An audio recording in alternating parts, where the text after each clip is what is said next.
வணக்கம் தமிழ் மக்களே. நீங்க பார்க்குறது மியான்மர் வீடியோஸ். நான் ஏன் மியான்மருக்கு உங்கள வரவேற்கிறேன் அப்படின்னா, அதுக்கு பல காரணங்கள். முதல் காரணம் எங்க தாத்தா நான் சின்ன பிள்ளையா இருக்கும்போது பர்மா பத்தி நிறையா சொல்லியிருந்தாரு.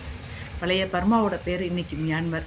அ இப்போ நீங்க இந்த வீடியோல பார்க்குறீங்க இல்லையா? இதுதான் முதல் நாள் என்னோட என்ட்ரி. அழகான மலை, நல்ல மழை சாரல் அடிச்சுக்கிட்டு இருந்தது. மக்கள் ஒரு அந்த நாட்டோட ஒரு செலிப்ரேஷனுக்காக எல்லாரும் அசெம்பிள் ஆகுறதுக்காக போய்க்கிட்டு இருந்தாங்க. அ அப்போ இந்த வீடியோ நான் எடுத்தேன். எனக்கு உள்ள நுழைஞ்ச உடனே ரொம்ப பிடிச்சிருந்தது. ஏன்னா அதோட அந்த சிலிம்பான அந்த ஏரியா, அதோட அந்த மக்கள் உடுத்தி இருந்த உடை, நம்ம ஊர்ல கைலின்னு சொல்லுவோம் இல்லையா? அந்த லுங்கி உடுத்தியிருந்தாங்க. அதே மாதிரி மக்கள், பெண்கள் அவங்களோட ஃபேஸ்ல தனக்கா பூசியிருந்தாங்க. தனக்கானா என்னன்னா, நம்ம ஊரு அ அ அ ஒரு அவங்க ஒரு தாவரம். அந்த செடிய உரசி சந்தனம் மாதிரி அந்த கட்டைய உரசி அத முகத்துல தடவியிருக்காங்க.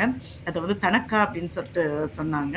அ அது பெண்கள் மட்டும் இல்ல, ஆண்களும் ஒரு சிலர் அ முகத்துல பூசியிருந்தத பார்த்தேன். அ அது ஹீட்ட ரெட்யூஸ் பண்றதுக்காக. அடுத்து கல்ச்சர்.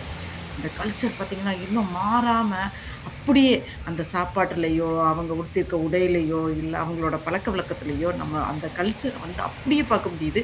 அ இதுல வரிசையா நான் ஒவ்வொரு வீடியோலயும் அத பத்திய பதிவுகள் போட்டிருக்கேன். அத விட அவங்க தேசத்த பத்தி அவங்க அவங்க எவ்வளோ தூரத்துக்கு பெருமையா இருக்கிறாங்க அப்படிங்கிறத பதிவு பண்ணணும். அடுத்து முக்கியமான ஒண்ணு, பஸ்ஸுல கண்டக்டர் கிடையாது.